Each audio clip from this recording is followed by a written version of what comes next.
right, here we go. Hello, Sarah here. Welcome back to another episode of You're Fucking Welcome. As I mentioned last week, we are in the process of relaunching, reselling my signature program, the 500K Sales System, which I am embarrassingly excited about. That program feels like home to me. That program feels like the backbone of so much money that we've made over the past couple of years, but also it's responsible for so much momentum and so much excitement. Essentially, I don't really know another word to put to it in that it's allowed me to bring so many cool people into my world, right? Allow me to work with them for the first time, get to know them, and for bigger and better things to come from that, not only on my end, but on their end as well. And so again, I'm super excited to be launching it. We're going to close the doors next Friday, which is, I believe, the 11th. So the doors are open for that now. Definitely go and check it out, sarah-dan.com. But when I was thinking about what I wanted to talk to you guys about today, I wanted to go back and share with you a couple of the principles that are really relevant, prevalent in the 500K sales system. But more importantly than that, some of the principles that are really responsible for millions of dollars for our company. When you sign up for the 500K sales system, we have a PDF that you get in the intro lesson, and I've written out 10 commandments of the program because again, they're such anchoring principles that I want everybody to keep in mind throughout the entire program. And so again, I wanted to share a couple of them with you that feel like the ones that are most responsible for, again, our growth over the past few years. And I want to say this because it's such a point that is near and dear to my heart, and it's important to me that you understand this, especially because this is something that I didn't understand myself at one point in time. But that is that principles, right, that make you a lot of money, they can continue to make you a lot of money at different stages. I have, a couple times in my business kind of gone off course where I thought that we had to complicate things or, get a little bit more automated on this end or complicated on that end. And I kind of proved to myself over and over that I don't have to complicate it all, especially because I do know that I'm somebody who thrives so much off of simplicity, right? I like when things feel really clean and simple. And so I say that because these simple principles, you might have heard them before from me. This might be the first time you're hearing them, depending on, how long you've been in my world, all of that. But I want you to understand that these principles were important to me in the beginning. They were important to me when I was broke. They took me from being broke to not broke, but they still today continue to be really, really, really important beliefs and foundations of our company overall, which again, to me proves that you don't need to change how you do things to go to the next level. Things don't have to be sexier, more complicated. You can still kind of anchor yourself in the things that were true and allow them to continue to be true just on a bigger scale, right? And so the first principle that I want to share with you today that I feel is responsible for, just millions of dollars is money-making activities being your priority. I think that I've had this conversation with almost any client I've ever worked with. And I think it can be one of those things where, let's say you're a coach or let's say you're an interior decorator. It can be easy to feel as though your job is to coach people. Your job is to, do the designing, so on and so forth. And of course, that is your job. Being good to your clients, of course, is your job. But before that, you're an entrepreneur, right? You own a business. And in order for the business to operate, in order for the business to be financially healthy, your money making needs to be the top priority. And when I talk to a lot of women about this, there can almost be this vibe of but my clients come first. And that's what a good, business owner does. It's I don't know, it's noble to take care of your clients first. And I hope it goes without saying that I care really deeply about the experience that my clients have. And I care deeply about delivering to my clients. But what I can promise you is that if I am not financially healthy, if I don't feel good about how the bills are going to get paid, or if too much money is going out and it's making me uncomfortable, I cannot show up as well and as energetically as I want to for my clients. And so I came to understand a long time ago, and it still continues to be true, that I need to prioritize what I need to do each day to make money so that I can do anything else I need to in my business, including actually cater to my clients, right? And so for me, I always preach that the 3 things you need to be doing every single day in whatever way you want to are growing your audience, nurturing your audience, and selling to your audience. You can do them, again, any which way you want to. It doesn't matter the platform. It doesn't matter if you want to go like put up flyers like at Starbucks every single day, right? But as long as you are doing those 3 things and you're checking off those 3 boxes in some way, you've done your job for the day, right? And so again, I want to remind you, no matter what stage you're at, that the money-making activities, the acts of selling, all of it, those are things that have to be prioritized on a daily basis, no matter what stage you're at. And again, I have definitely had moments, as we've grown, like this was very, like I used to say like selling every day, especially, was like brushing my teeth.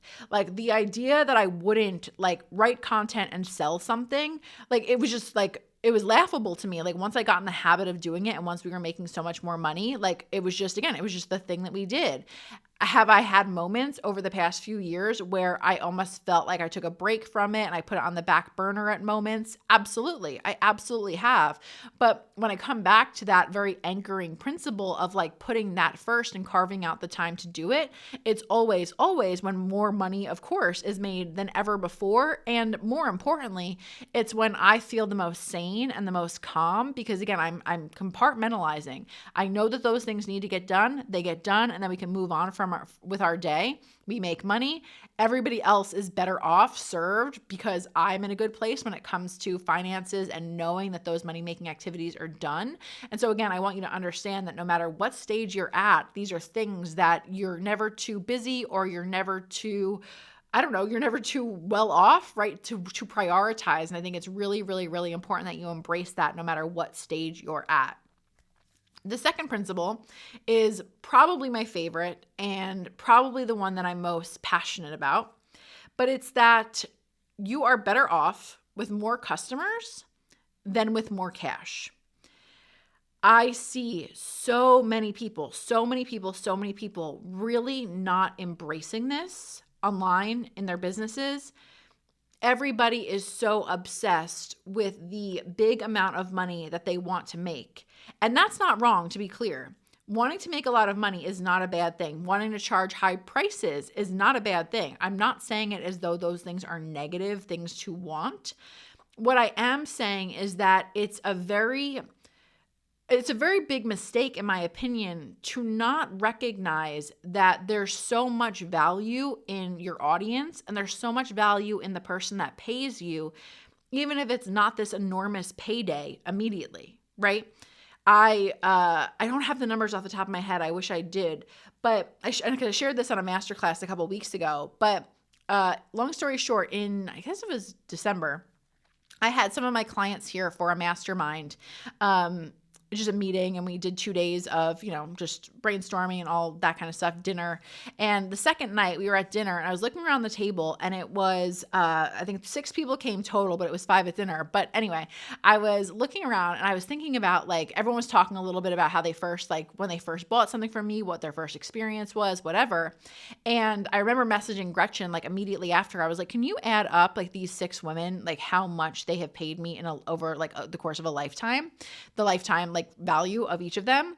And altogether, they had spent a little over $200,000 with me, right? These 6 women. And when we looked at what the first sale from each of them was, one was $10, one was $27, one was $197, one was, I think it was a $497 program, but they paid it on a payment plan. So it was like $97, that initial payment. And obviously, they have gone on, each and every one of them, to buy from me again and again and again and again. And I just want to never stop stressing to you that if you're just focused on the amount of money that you want to make immediately, you're being far too short-sighted and you're not seeing clearly enough, in my opinion, how much momentum can be created by somebody paying you one time. Somebody coming into your world and paying you $7, $27, $497, doesn't have to end in a 7. Mine normally do, but they certainly don't have to.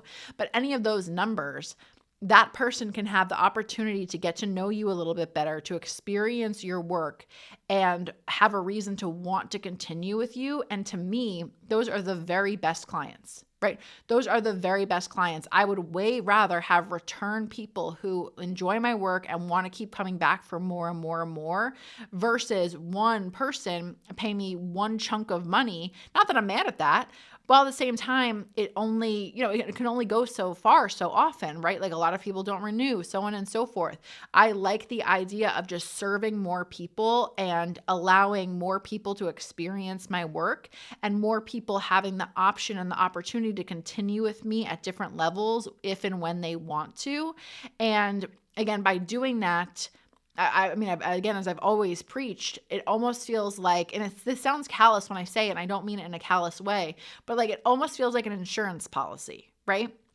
Because if you're somebody who's just operating, trying to get one-on-one clients, and you have to get a one-on-one client like at any given point because you need the money, whatever, you're always in this kind of feeling, at least how it felt for me, where like you're hunting for that next client, and you don't have any kind of warm feelers out there. It's just kind of a crapshoot. You're kind of just hoping that somebody's going to want to sign on. I never want to feel that way. I love the idea that we can make a couple $1,000s out of nowhere by selling something low end or whatever it is. And I have so many people who have experienced my work and who are ready and willing to say yes to the next thing. That feels really, really, really good to me. I like the idea that I have all of these customers who have experienced my work already, right? Not just from the purposeful perspective, but also just from the perspective of like our income. It feels more secure to me that way. It feels better for me that way. And so I just want you to understand that like, so often when people are thinking about selling something low end, they almost treat it as though it's not worth it to them, right? And if it's not worth it to you, or if you deeply don't, like you do not desire to do it, you don't want to do lower end stuff, don't. Like I want you to honor who you are and what you want for your business. But if you're not doing it because you don't think it's enough money, I don't think you're thinking as big picture as you possibly should be, right? You're thinking about just what's immediate rather than long term. And I really do encourage you to think about how you're building this business for the long term so that it's sustainable, not just quick cash grabs, right? Because anybody can make money quickly, but can you keep making that money? That's more important to me. Like I'm not impressed by people who like had one big month. Great. Let me see you do it for 6 months, right? And more customers allows you to continue making those big months over and over and over again. Because again, you're padding, if you will, their opportunities for more people to go on to the next level with you, right? And then the final thing, the third thing that I want to talk about today, and which is never not important in my opinion. And it's something that I have to constantly remind myself of, constantly remind clients of, but that is that focusing on the money keeps you broke. That's it. Like it's that simple. When you are selling something, when you are launching something, and you're writing something, any of it, it's very, very, very easy to get wrapped up in ego. It's very, very, very easy to get wrapped up in how many spots do I need to sell? Will my launch be good? Is this offer, is the price point right for people to buy? So on and so forth. And for me, that so often feels like operating like from outside of yourself, and you're just trying to get the result instead of really reminding yourself that what we're doing here in the grand scheme of things is, again, offering solutions. The goal is that we're selling things because they help people. They serve people. Somebody on the other side of that computer is wishing and praying and begging for a solution to the problem that they're struggling with. They want to change. They want to transform in whatever way they want. And if you have the solutions for that, your job is to write that post to that person so that you're helping them feel like what could be different, and you're helping them get a little closer to that place, whether they buy or not. You're structuring an offer based on what is actually going to get people results at the end of it, not what is going to make you sales or not, right? I've said this many times, but like I've had conversations with people where they're like, okay, well, what's better, a 3-month program or a 6-month program? And I'm like, well, what are you teaching and how long do you need to teach it, right? Like everything has to be anchored and rooted back into purpose, not just about the sale you want. And trust me when I say that, I understand how some of you need the money. Some of you really want the money. Some of you really want to hit a big income goal to prove it to yourself, to prove it to your spouse, to prove it that you're just as good as this other coach online. We all have our reasons, and you're not wrong for any of those reasons. But it's emotional intelligence essentially to be able to sit there and say, okay, those goals are really anchored and are like really coming from a place of ego, and they're coming from a place of outcome, which is okay. But I need to make sure that before I write this post or before I structure this program, before I start marketing anything, I'm actually remembering the purpose of what I'm doing here and I'm speaking to it genuinely. I'm not saying that to be like Mother Teresa and it's all about purpose. I'm saying it to you, but yes, I want you to deliver to your people, of course. But the truth is that when you do that, you will make so much more money. When I have ever operated, right, like based on I need the money or I want the money or I want to hit this big goal and I'm letting that cloud my judgment, those have been the worst launches. Those have been the worst money months, right? Because I let myself get so obsessed with the outcome that I wasn't still operating based on what I wanted to share with that person who needed to hear it from me, right? When you turn back to purpose, truly people feel it. And when you make it about the money, people feel it, right? And it's an ironic thing because I think that as soon as you see somebody making more money online, it can kind of be this thing where like, oh, she's all about the money or whatever it is. But like, I speak for myself and I speak for a lot of other people that I know that it's about the money when you don't have the money. When you start making more money, you're able to be more in a place of purpose. It's more important to me than ever that I do a good job based on how much money we've made, because I'm not sitting there stressing about how the bills are going to get paid, right? And so again, I just want to remind you that I say this lovingly, but I don't care about your financial situation. Like, I don't care if things are as bad can be. You have the ability to take a time out, to meditate, to journal, to sit there for 20 minutes, to dance, to paint, whatever makes you feel calm. But you have the power to sit there and get re-rooted in what the purpose of your offer is and the purpose of what you're doing so that you can really speak to it authentically and genuinely and not so obsessed with the outcome. And instead you're doing it because the world needs what you have to offer and you're speaking to anything that you're selling from that place. Like your people need this because like you're just speaking honestly and authentically to why you actually created something. And I promise you, people will feel that and people will pay you 9 million times more easily when you're doing that versus, again, just making it about your income or your launch goals, right? It never works that way. I really, really, really want to remind you and remind myself from time to time that the emotions around the cash that you want, that you need, they have to be dropped so that, again, you can actually make money easily, and you'll do that when you're coming from more of a place of purpose, okay? So the 500K sales system, as I mentioned before, doors will close next Friday, the 11th, for that. It's a 6-week live group program and really teaching you the best of the best. Like, I really genuinely believe this is the best marketing program there is available for coaches. I'm going to take you through my 6-step process essentially for building your audience, nurturing your audience, and selling to your audience every single day so you can make money every single day. It's detailed. It's comprehensive. You have everything you need, and you also have me for support with 6 live group coaching calls if you have questions other than what we've covered or to clarify what we've covered. And so again, it's such a no-brainer. I believe so much in this program, and I would love to have you if you haven't taken it quite yet. And so sarah-nan.com for all the info on that, and I will talk to you soon. Bye.